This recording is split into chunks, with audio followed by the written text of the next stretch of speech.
So we've discussed the most common searches. Now, a lot of clients that we deal with ask us whether they need to do searches or not. Now, largely we say to them it is a requirement of the lender if you're having a mortgage. But if you're not having a mortgage, you do have the choice. What would you say the main risks are to not having searches carried out?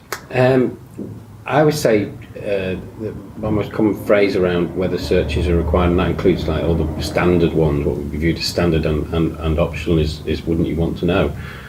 And as you say, lenders, insist on a minimum number of searches, and then the other ones are kind of optional, really, at the purchaser's kind of requirements and what they want to know.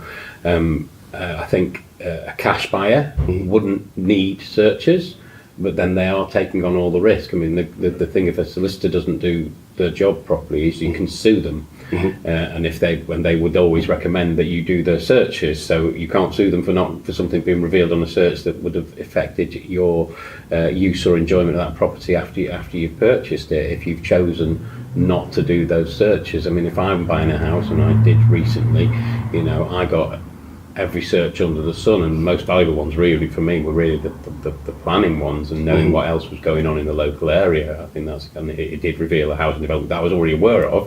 But if I'd been coming in from outside the area, then I might not have known about that new housing development of 60 houses up the road. So I think it really depends on the purchaser.